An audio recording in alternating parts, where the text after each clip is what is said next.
Yeah, oh gosh, I can't believe it was a decade. Yeah, it was that long. It was so cool because it felt very much so a project that was always meant to be in my life in some form. It took on its own different iterations. You know, I grew up, and I literally hadn't seen him since I probably because I yeah I, we met because of The Last of Us when they were talking about doing a movie many, many years ago.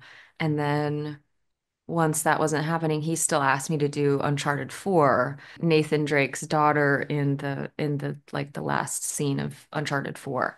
And so I got to experience like mocap for the first time and um, you know, yeah, working with Neil is so great because he really does, you know, he knows the story and the world like the back of his hand and um you can really, you know, put all your trust in that kind of and in that kind of person. And um, so yeah, working with him on Uncharted 4 was so fun and a new experience for me as I had never done mocap before. Um, and yeah, getting to meet him again for this was sort of just really I was like honored that they wanted me to play Abby. Truly, I couldn't believe it. And my dad was so stoked. He was so he had played this second game. I played the first game with him um like a couple of times. I think my dad's played it like the first game like four times.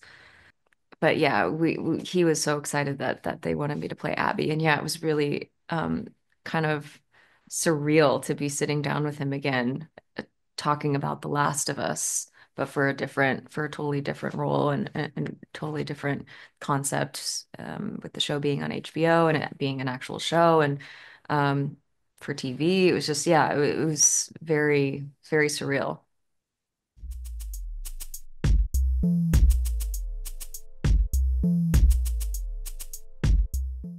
You know, again, I had played a little bit of, or I guess the second game I played with my dad. Um, and I played up until you do meet Abby in the game and you start playing as Abby. Um, and yeah, it's such a point of view shift and it's so drastic and it's so intense and it really, really throws you.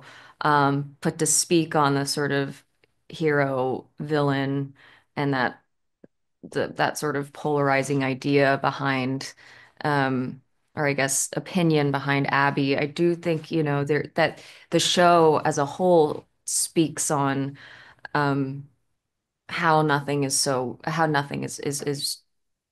black and white and it's not that simple and there's so much nuance to every situation in life, but in like with this world in particular, I think so many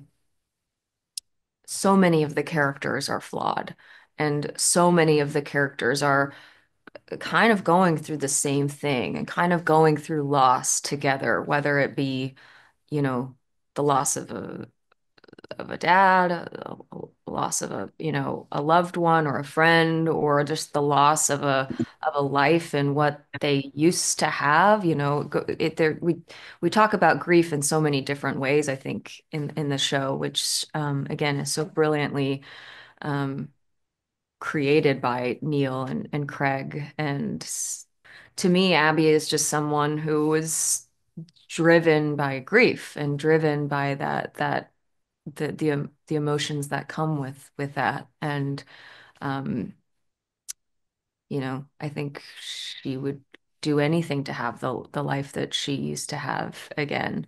Um, and she will do anything to get that. And but I think Ellie is similar. I think all of these characters have a lot of similarities, which is just a fascinating thing to play with as an actor. Um, And yeah, one of the many reasons why I was excited to take on this role because it is so complicated.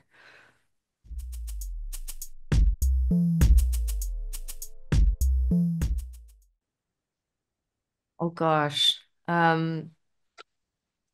Uh, my need to snack, my need to stop for snacks, my need to sit down.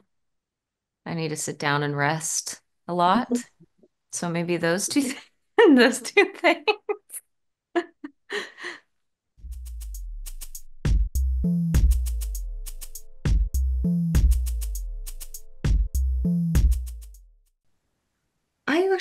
I wasn't too nervous. I think I was nervous in the sense that I felt like a new kid at a new school. Hmm. That was kind of the best way to describe it.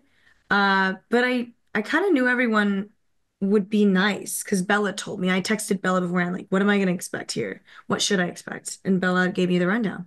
Yeah. I didn't feel too nervous. We all had dinner before we started the shoot, and everyone seemed really generous with their energy, and I had a good feeling, and I was right.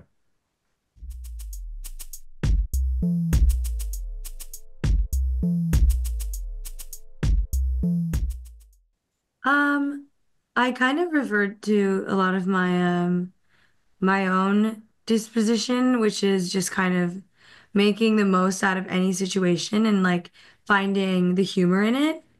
Um, yeah, I don't really take myself too seriously, and I think in these shows, I think people normally just assume everyone's dark and brooding, but I think there would be a few people who would, be the clowns in the world and kind of make other people laugh and take away their suffering a bit.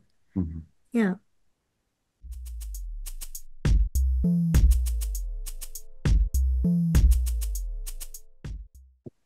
Um, I'd say his willingness to put himself put others before him, putting the community before him and doing what he thinks is right, even if it's at a cost for him.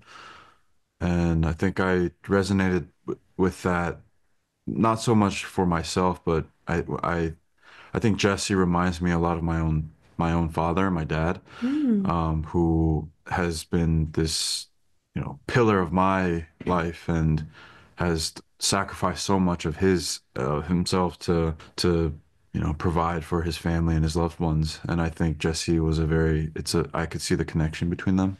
It's lovely. Yeah. And you also have a very clear set of morals and standards and boundaries, like Jesse, I'd say, too. For sure, for sure. Yeah.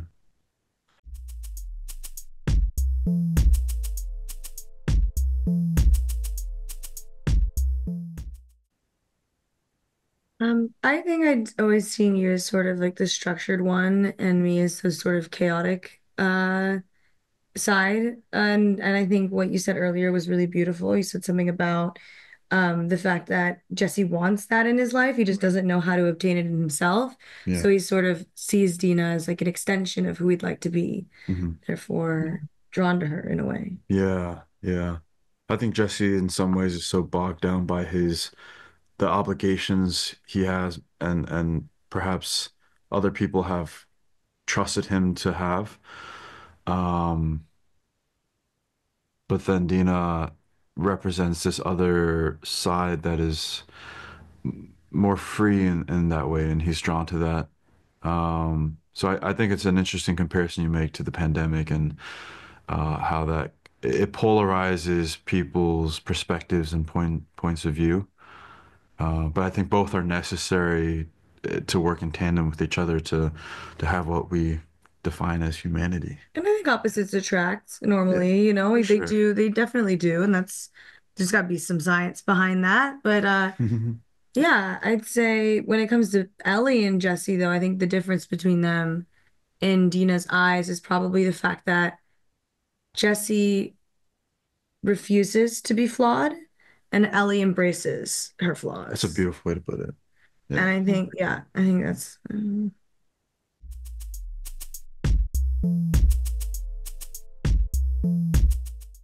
Oh, I would take Jesse to a particular dispensary in Vancouver. And then we would go acquire some things and then go into the mountains and find a really nice camping spot and chill out and look at the stars and make some food and go fishing and kind of just woosah. I Just love that. I love that. No, it's okay. No one yeah. can spit on anyone. Okay. Yeah. Um, I think Dina actually loves an adrenaline rush. I think she loves a thrill, and even if she wasn't in a pandemic situation or epidemic situation, she'd still seek one. So I would probably take her like racing or something because I don't think she knows how to drive. I really don't. I think she would love She would. a go-kart or Yeah. like Yeah. paintball or like swimming some childish activities and then some shrooms like magic mushrooms and Yeah. dogs and just yeah, I think we would get Yeah. along really well. That would be fun. Um yeah.